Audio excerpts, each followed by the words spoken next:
This podcast was created on the lands of the Ngunnawal people, the Wurundjeri people, and Ngāti Pawa. We acknowledge the contributions of Aboriginal, Torres Strait Islander, and Maori people to making rugby league the greatest game of all. You're listening to NRL Hellmouth, the podcast where we open up a portal to the rugby league realm to see what horrors and delights we can unearth. My name is Simon, and boy, oh boy, was that a good origin decider last night. That's not a rhetorical question, by the way. I'm genuinely asking because we're recording this several hours before the game and have no idea who won. But either way, I hope by the time you read this, I'm still friends with these two. Daniel and James, hello. Hi, guys. Beanies and bucket hats to you both. And actually, on that note, look, the cat came out of the bag last week. I am trying to use this Beanies and bucket hats intro as I guess you could call it subliminal seeding, as sort of advanced... Cognitive hacking. That's right. We're trying to wish our merchandise range into existence. And I just wanted to put it out there. I'm keen to do a collab with Snoopy. So if the people from Snoopy could reach out to us, that would be much appreciated. Don't you think that'd be great, James? Yeah, absolutely. Little Snoopy collab? What me worry, Snoopy. That's right. NRL Hellmouth, you know? There we go. That'd be quite cool. Hey, great to be here. I think it was a great State of Origin match last night, as the two other ones have been pretty good so far. And personally, I'm just still a little bit down about obviously the big loss in the other sports that have occurred. And of course that I mean by Sami Zayn's awful loss last night as we record God, this. he's lost the title already. Lost the title within 9 days. Jesus. I'm furious about it. It's a wild and I world. won't let it drag me down. Tune into James's other podcast, WWE Hellmouth, available wherever you get your podcasts. At least you've got the league to pick you up. True. Can't wait. Coming up in the show today, we've got another chapter of the NRL Book Club and a lot of in-depth chat about the latest ridiculous developments from the rugby league world. So let's open it up and raise some hell. There's the kickoff. Let the party begin. Like, I undeservedly apologise to everyone for my actions. I didn't intend to disrespect anybody, and I definitely didn't do it on the car. Well, I've been watching the Seagulls, and not one of them is eating.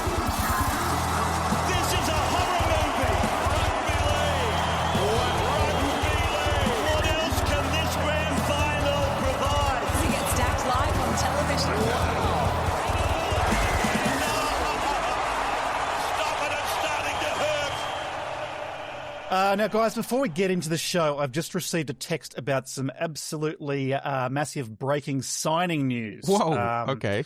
Yeah, Perth Bears are about to announce a huge addition to their forward pack next year. They've just confirmed that they are offered a record-breaking 4-year, $6 million contract to Neil the Seal. He's an impact player, that's for sure. I think it's a good signing, yeah. Definitely got a good old-school rugby league attitude, kind of the right amount of larrikin spirit that you want. Dare say we'll start seeing a lot of scrums going against the feed. Yeah, stubborn defender, that's for sure. And maybe that's what you need. Now, James, do you think he passes the test on the rugby league attitude metric?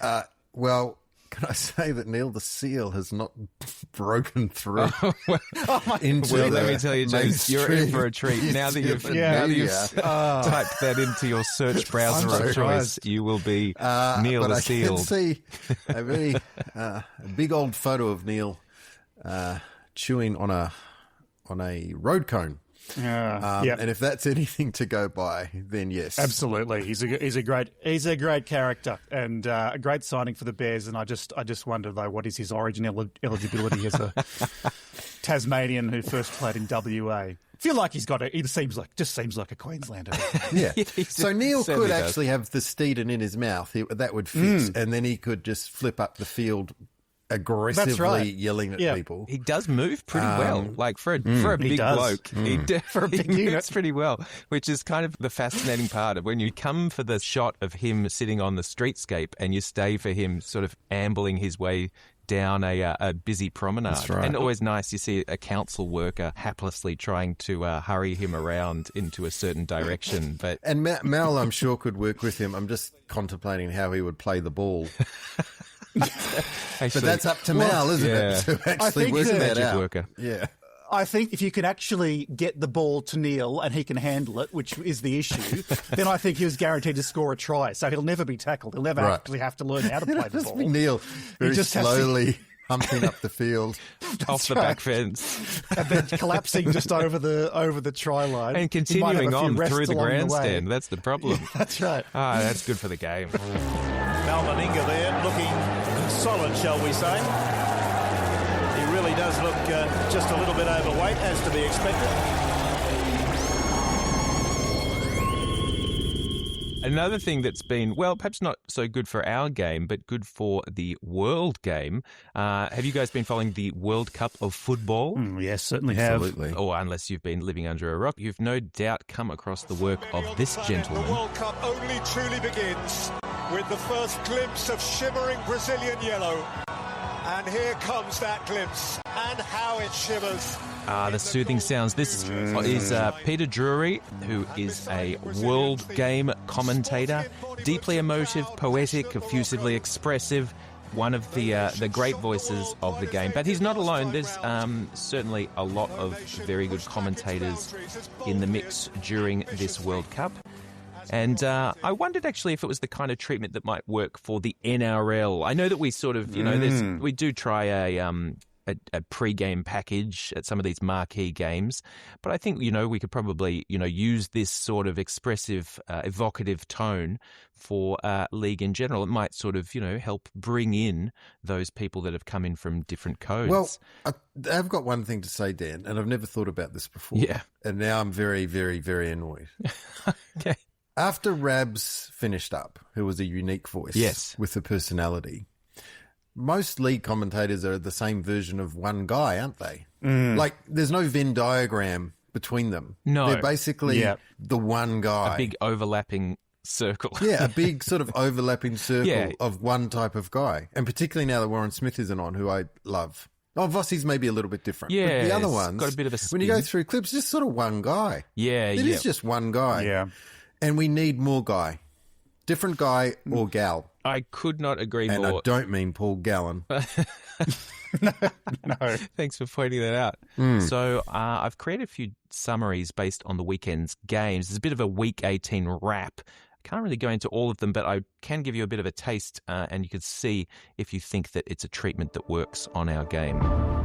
Behold the blue and gold resurgence. In the hallowed arena of Combank Stadium, the Eels withstood a giddy bouncing Fosball. Pezzett, with cool hand and Devian boot, slaughtered the decisive field goal. Manly, at home Eagles, appeared oh so suddenly foreign chicken.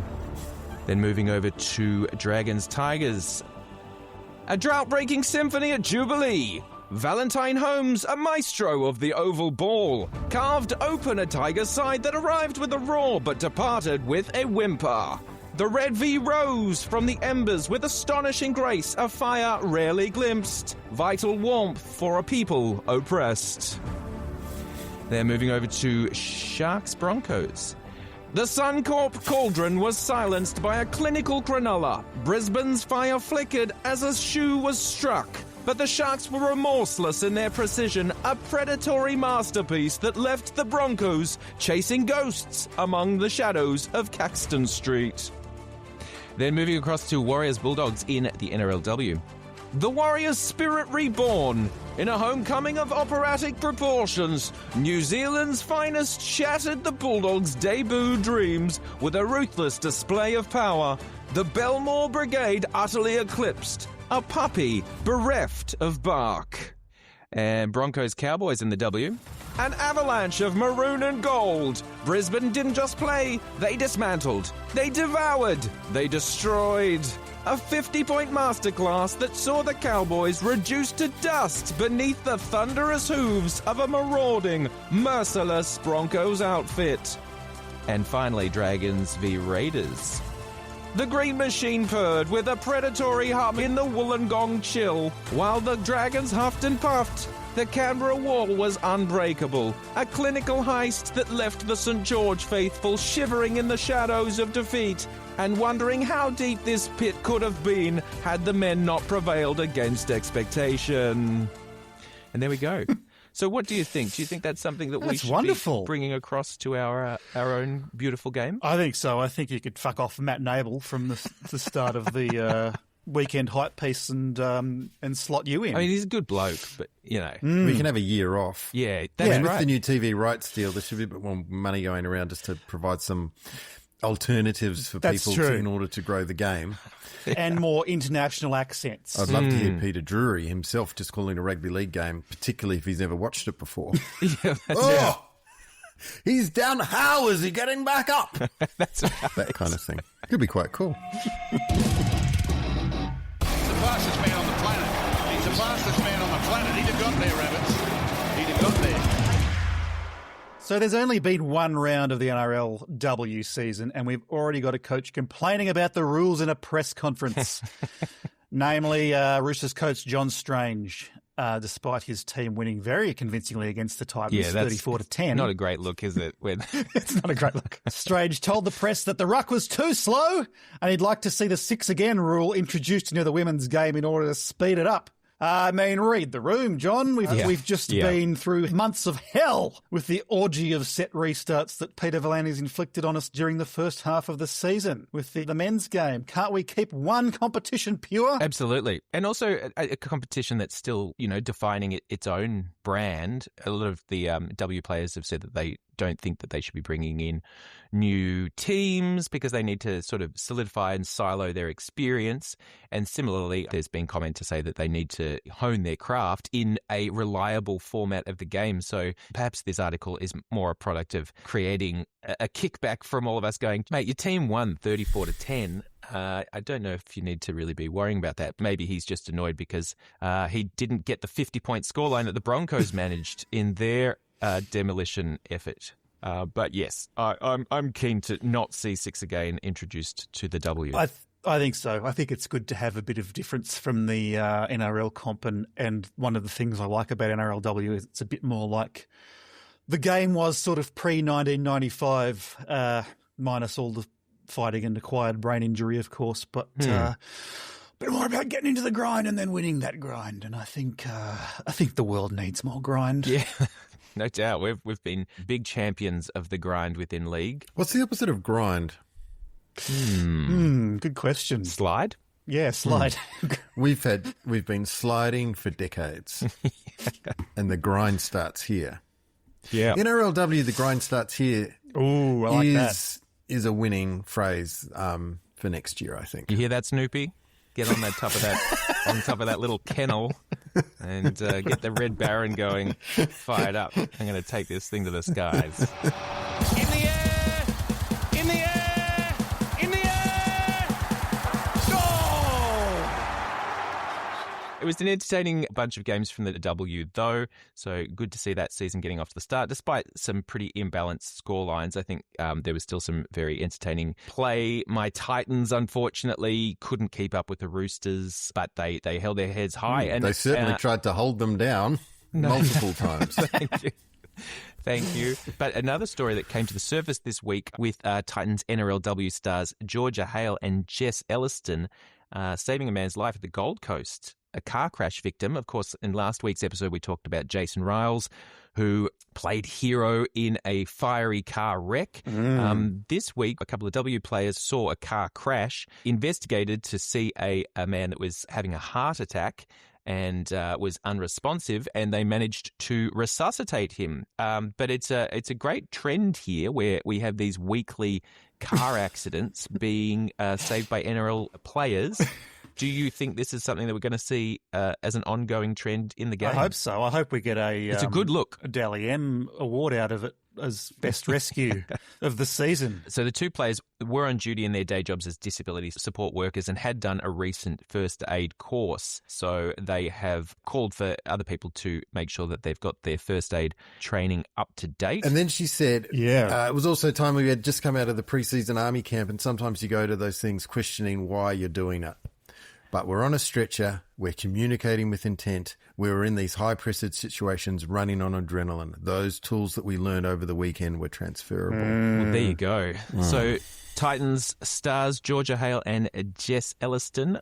Big shout out to you. You are this week's NRL car crash accident heroes on the NRL Hellmouth. And you too can be part of this great promotion near an NRL ground or training facility. Do yourself a favour and crash your car in a medium level accident. You want a sensible flip. You don't want just a minor prang. You certainly don't want anything that's going to get you into too much trouble. But having done a nice little medium prang, just sit and wait, and in no time at all, your local NRL or NRLW support crew will arrive. And then you can just take it from there. I'd say get it in the next couple of days because there's a bit of a lag on the weekend news feed. So we want to make sure it gets to us. On the way. If it can get to us by Monday at the latest, at the story, then that would be ideal. Yeah.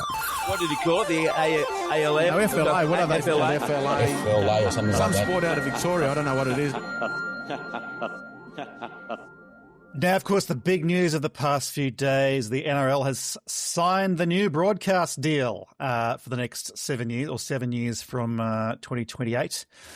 Fox Sports described it as groundbreaking and a big shake-up, but it actually seems like not much has changed at all. Yeah. Fox will still show all the games. Nine will still show 3 of the games every week, as well as retain exclusive rights to Origin and the Grand Final live. What has changed is how much the broadcasters are paying for it. $5.3 billion over 7 years. Now, this number's given Peter Valentine a bit of a stiffy because it's more than the $4.5 billion the FLA, as he continues to call it. Yeah, he really paid does. for their rights deal in 2022. But I've actually fired up the RBA's inflation calculator. Oh. And when you do take the inflation of the past few years into account, the deal is actually only worth about 3% more than the AFL deal in real money. So probably not worth getting a stiffy over. Well, no.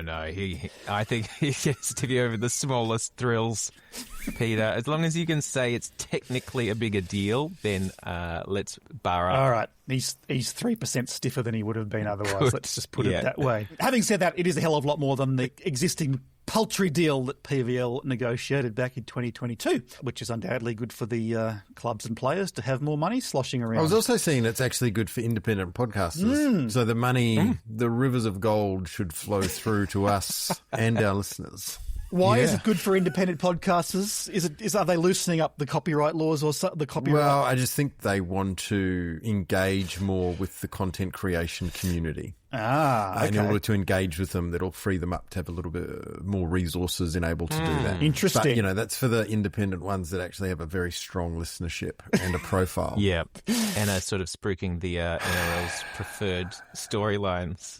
Potentially some of the stuff we talk about here is not going to warm the heart of PVL. But Peter Valentine's boner doesn't really give him cause to dish out some I think once he cottons on to the Bailey Bintangs, which now we will be pushing very hard for the next 5 years as the 20th team, I think that's where we will just ride that concept into the stratosphere. Well, the press conference that he had yesterday was very much like a kiddie who just got his birthday money and he was talking about all the things that he's going to buy at the shop. It was very much a moron who had filled himself to the brim with chocolate pudding and couldn't shut up. That's right. Yes, that's right. When you do actually have numbers that back up your FLA schmarmy demeanour, then I think, you can't hold that guy back. I was just thinking the unfortunate thing for us is that it will mean potentially higher subscription costs because they're paying basically twice as much, and both parties have said they'll just get more viewers. Not entirely sure the net increase for KO in Perth, and same with PNG. I don't know how much money there actually is there for new subscribers. Yeah, right. Yeah. They might have maxed out their subscriber base to a point. And the other thing, of course, is they're still very keen on the global round and an expansion and teams potentially in Europe and whatnot is what he said. So it's good that he dreams big. But if history is a judge of anything, none of this will happen, and we'll just be paying $80 a month for KO. Yeah, That's right. That's basically what it comes down to. basically it. Yeah. Yeah. I didn't see the press conference, but apparently the boss of Fox Sports said that KO has only increased their prices once in the 9 years they've been in existence, which is an outright fabrication. An actual as any lie? subscriber knows. Yeah, That's wild. Yeah. Maybe they just see all of their price increases as different deals because they're always sending out, new special deals, That's special true. prices. Yeah. Maybe they're just do you know what it is? I reckon it's like when they change the name of the package, then that's not and There put the you price go. up at the same time. That's That's it. not putting up the price. That's introducing a new package. So when That's they right. went from like premium to deluxe or whatever. Now I think it's ridiculous that he said Yeah. that there were any price That's changes. He should have just said, well, we haven't changed our price at all. We're just offering competitive packages one after another. And don't the fans love it? The foul play far outweighs the dickhead.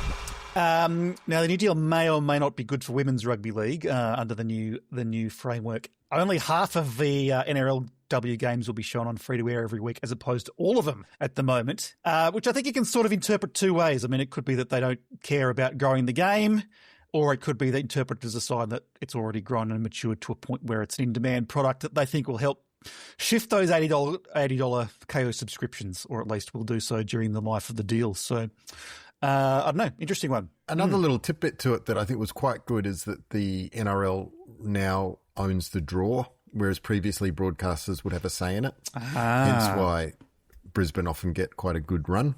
Yeah. Which makes sense.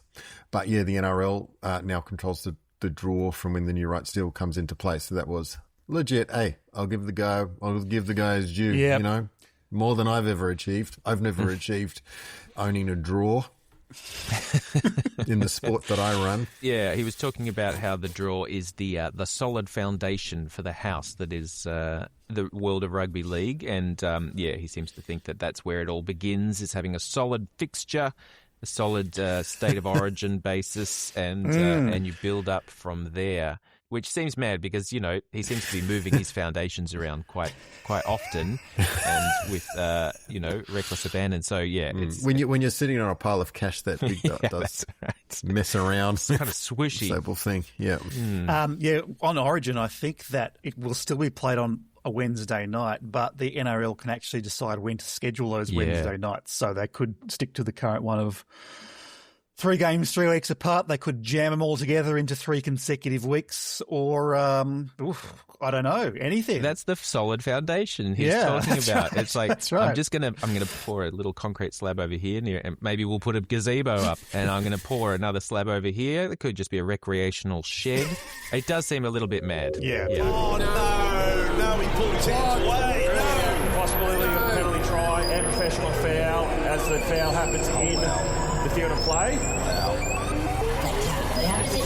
There we go. That's how stupid the rule is. I understand, but that's the rule as it stands. Another interesting aspect of the deal was that it's been reported during the negotiations that the NRL is planning on clamping down on conflicts of interest in the rugby league media. Apparently, if you have a conflict of interest, the NRL can decide whether you'll be able to cover the game as a member of the media, which must be sending a shiver up the spines of guys like Phil Gould, Channel 9 commentator and Bulldogs general manager, Braithen Astor, Fox Sports host and manager of multiple NRL players. Why would it Greg do Alexander, it for him? Sorry, where's the conflict there? Greg Alexander, who's a Fox commentator, a Penrith board member, Gordon Tallis and Matthew Johns, who are both Fox personalities and co-owners of the Titans. Is this a positive move from the NRL, or should media personalities be able to keep using their public platforms to benefit themselves or their clubs? What do you think, guys?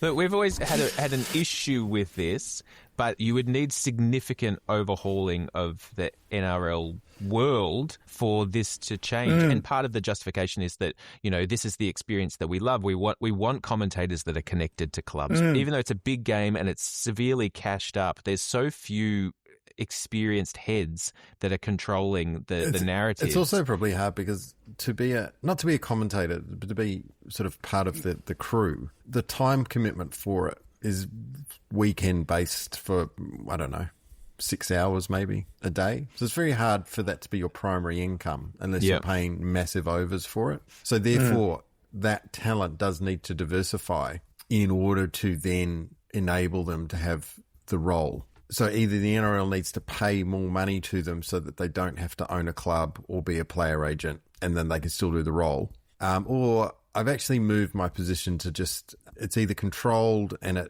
it's logical and, it's a morally correct approach, or an entire free-for-all, whereby it's an entirely corrupt system that we just have to put up with, and there are no rules and money talks. One or the other.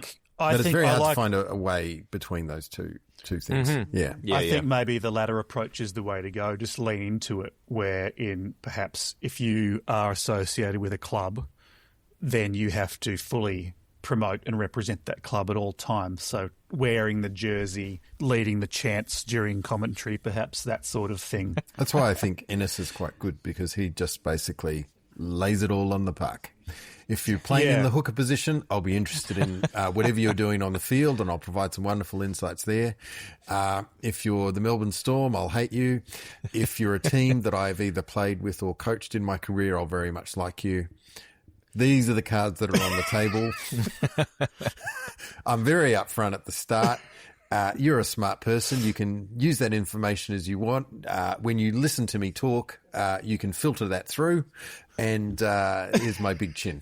Maybe that's all they need to do. At the start of each day, just declare all conflicts of interest. Yes, that's all you need to do. Trust the audience to actually then interpret that their own way. That's nice. I also think that Ennis probably only needs to work for 3 or 4 more clubs, and then it'll have done the whole lot. And then he'll have a completely unbiased viewpoint, because he'll have a conflict with all of them. Yeah. But yes, I think maybe there's a new breed of past players coming through. It's just very interesting how rarely new blood seems to be promoted to the top flight in unless media. you're a Roosters player. Right, that's a good point. Because then you've got a pretty good link through. Yeah, Keary's Mind you, Luke Keary's been awesome this year. I've enjoyed him. And most of the new guys have been good. Yeah. No complaints. All they need to do now is then get a side gig in either player management, or coaching, or a member of the board, or, a GM role. And then they'll be perfectly suited to rugby league media. But you're right. At this stage in the game, if Luke Keary turned around and said that he was also taking on an assistant coach role with the Roosters, people would be like, "Oh yeah, I guess that makes total sense, because it'll bring him closer to the game." People will be like, "Oh, that's awesome," because he's already commentating. Yeah, we're still on the game, so it's really good for him to then work within a club as well, like everybody else. That really rounds him out. Yeah, and he's sitting in the box with like 2 headsets on. Yeah, one that's going into Trent and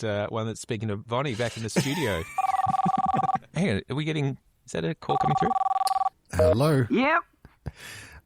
Who are we speaking to? This is Gavin, the Weapons 699. Okay. Welcome to the show, Gavin the Weapon. I'm an NRLW influencer.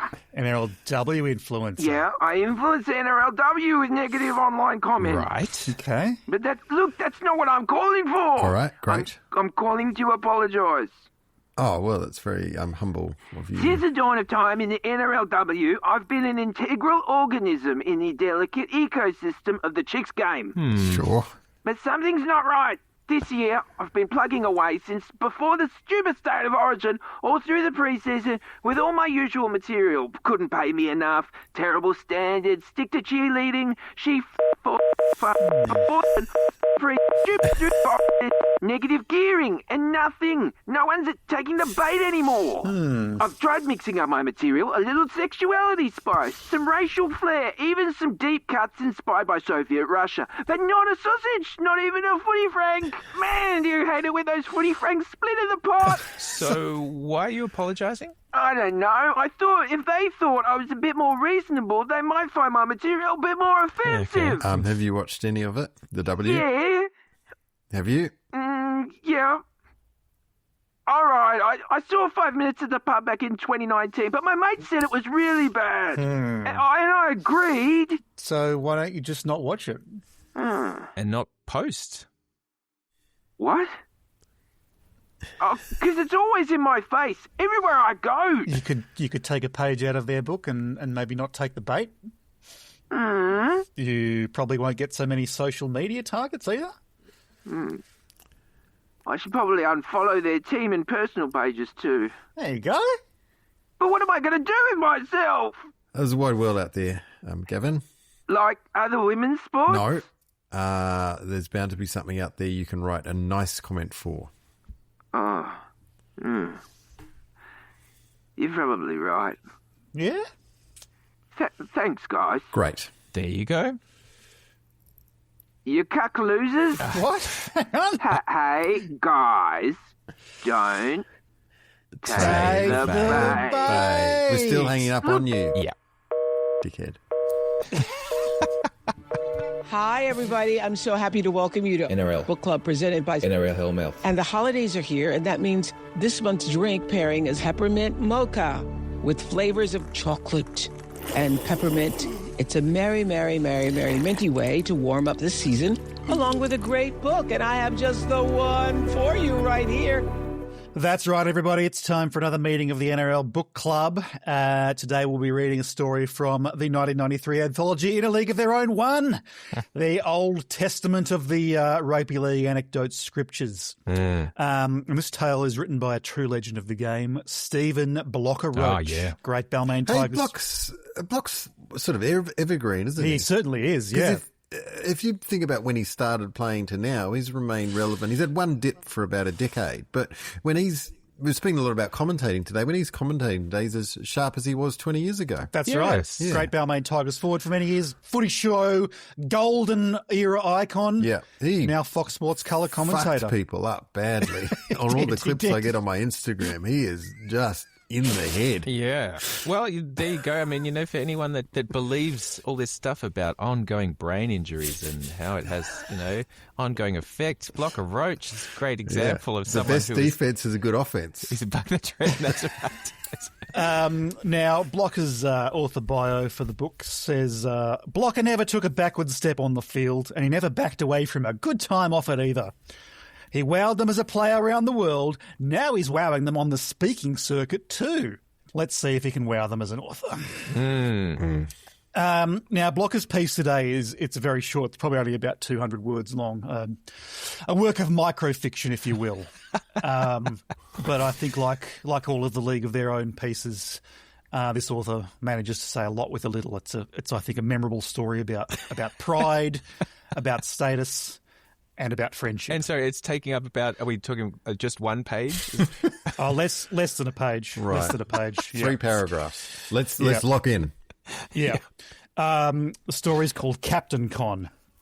The first time I captained Balmain was a real thrill for me. I'd been with the Tigers for a long time, and we had some great captains, so when I got the nod, I was very proud. As it turned out, the game was up in Darwin against Penrith. The Panthers were captained by Royce Simmons, who'd been around the block a few times and knew all the tricks. He was also a good mate of mine. As we walked out to toss the coin, we were chatting away. "Congratulations on the captaincy, Blocker," he said. "Welcome to the Skippers Club." "Thanks, Royce." "Yeah," he says. "Well done, and good luck tonight. Any help I can ever give you, just let me know." What a guy, I'm thinking. A real gentleman.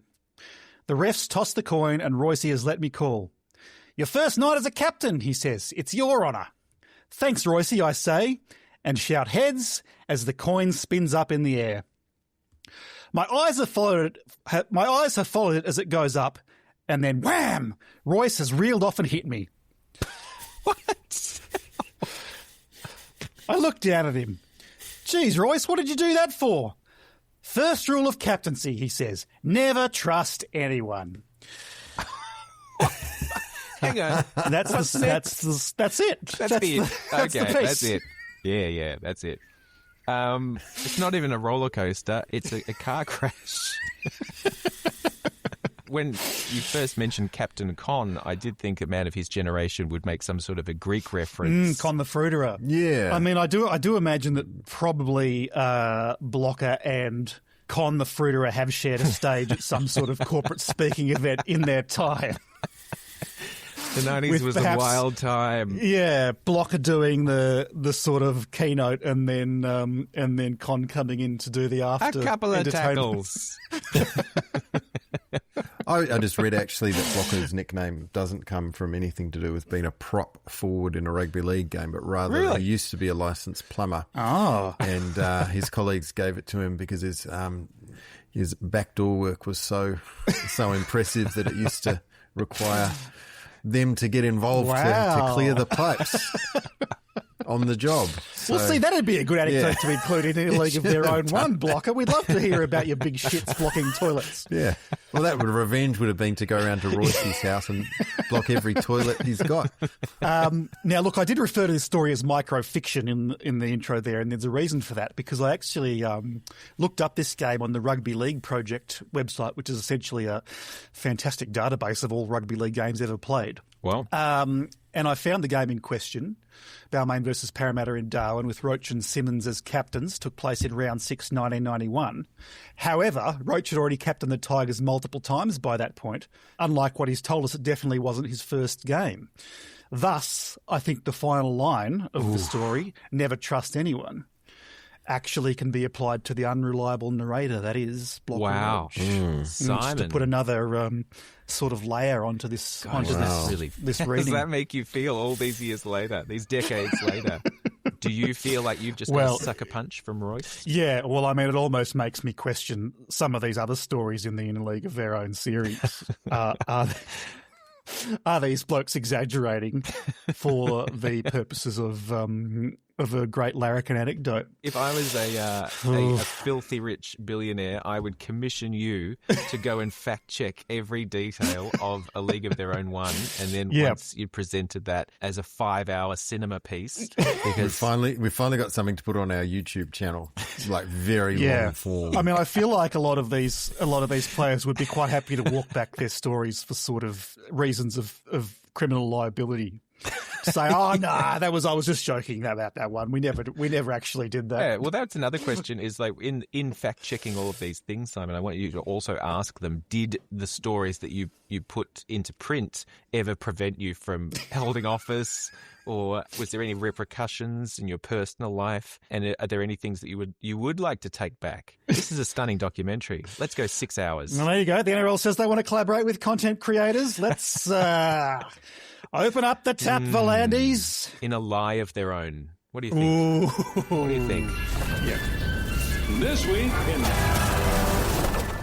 Okay, big one this weekend is on Sunday, the Rabbitohs versus the Knights at Accor Stadium, which is the Stand With Jai feature match for the month of July. I think listeners will know that all throughout July, it is July, and you've probably been noticing players do the arrow shooting mime or charade post any try celebration. Budget Direct kicks in $1,000 for every try scored. Oh, okay. So they did for the Rabbitohs for that month. And the Coca-Cola Corporation has kicked in a donation for every try scored across NRL and NRLW and the State of Origin in July as well. Okay. And the trading card licensee Select, just let me finish then, has committed $40,000 to encourage players to stand with Jai with an arrow gesture after tries. Okay, well, that sounds very good. You did see that Peter Volandis was struggling with how he was going to make a cause of motor neurons disease not affiliated with the AFL, who it's fair to say have popularised the motor neurons disease cause. And I think Peter, even though it was a great opportunity for him to do something like the big freeze from the AFL, he couldn't touch anything that was in any way similar to the FLA. Which is disappointing because usually if you know that the AFL's done it and maybe done it better, then that just motivates PVL to then... I think so, but if there's any chance that he could be accused of copying the AFL, that's when it stings real hard. Well, listen... This match is going to have some great stuff for fans of this show. Yep. Number one, the unveiling of the New South Sydney Rabbitohs. Scarlett, Oliver, Ruby and Jack. Featured on this show. The secret family. Number two. Number two, a performance by the world-famous children's group, The Wiggles. Oh, boy. Number three, a giant birthday cake. Now, I think... Use your mind there to work out what's going to happen with Scarlett, Oliver, Ruby, Jack, the giant birthday cake and the Wiggles. Particularly if the Tree of Wisdom's there. If the tree's there, that cake is going to get all over that wriggly tree. Do you think we could see the tree explode out of the cake and gyrating in the cream for all to see? I hope so. I don't know if they would be that bold. Perhaps I not, mean, yeah. we would be that bold if we were event managing this, but I don't know if others would be. Yeah, yeah. And then after the game, you can go on the field. Oh, okay. So even if you're in and around Accor Stadium on Sunday afternoon, it's actually worth going there. And absolutely. We obviously wish them well. And a good game as well, one that definitely has significant bearing on some teams in the top end of the table, or at least in the business bracket, shall we say. Definitely. A couple of other decent matches to talk through. Dolphins, Sharks. Yeah. Is a shark a mammal? Definitely not. Okay, thank you, It's a Simon. fish. So fish v mammal, but both water-based. We can imagine them having a fight. Simon, you can imagine them having a fight? I can. Okay, that's good. that. They're in the water having a fight. Yeah. 5v6, that'll be a great one.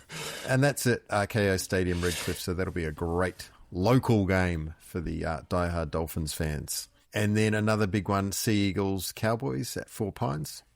Two teams at the bottom of the 8 that need to keep on winning, which will be a good one. I think there's a lot of those games where there are teams that have the opportunity to really put their name on a final spot. And now that it's, round 19, we can see the horizon of the final series shaping up. The resurgent Eels have an opportunity against the Roosters, and the Tigers losing touch with the top against the Warriors, who will be away from home and really wanting to maintain a bit more of a positive upwards trajectory in their season. And over on the W, also on Sunday the 12th, Raiders Warriors. Both had a couple of wins last week, so that'll be a great one to watch. Yeah. The high-flying Broncos will be up against the Sharks at Ocean Protect Stadium in Sydney tonight, so that'll be a good one to watch to see what happens there. And then the high-flying Roosters, always high-flying Roosters, and the middling flying Knights will be playing at Allianz Stadium on Saturday night, so that should be a good match as well. Good to see how the opening rounds of the W play out. Yes, absolutely, and I'm hoping my Titans have a better chance against the Bulldogs. And your two teams going head to head, the Raiders versus the Warriors. Yeah, mate. Both coming off good wins. This is our origin. We are going to F you up big time. So it should be an interesting round. A few teams have got the bye. Let's see what happens after people today work out if they're injured or not after Origin. That's probably the most exciting thing in the men's competition, is that this is the last week of Origin affected league. So we get full contingents back and hopefully full rounds of less buys and more. And you're about to say less buys, more tries, but actually less buys. Medium tries. What we're after. So what about the champion of Australia, the champion of Australia, Peter V'landys, he's like President Trump. Time to close up the Hellmouth for another week. Thank you so much for listening. We really do appreciate our small but mighty fan base. Give us a follow on YouTube or the socials, and we'll be dropping back into your podcast app again at the same time next week. Until then, please ponder this. It's James's final thought. PNG Chiefs. Bali Bintangs. Tokyo Drifters. Moscow Mules. 200 or more countries. In fact, only 195. Will Rugby League invent 5 more and fill them with teams? Potentially they will. But the world is at Rugby League's feet. It's a game that has cash and is ready for expansion. Where does that leave us? Well, back where we started.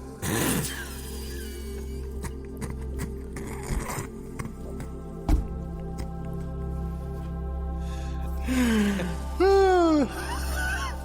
17 or maybe 19 people on each team running at each other holding a ball. Daniel, that's all you need to know, mate. Enjoy the weekend. Can you make something of that? He mentioned, due to the fact that the AFL has got the rough end of the stick, that the Toorak property prices are going to drop. Because the AFL didn't get the rough end of the stick. AFL, a few years ago, got a very good deal. Yeah. And now the NRL has got a better deal on paper. And ipso facto, Toorak property prices are going to drop. Yeah. I don't know what the logic is, but he did finish with a great chuckle. So The chuckle, and then he opened up another chocolate pudding and well, it's true. Eat it.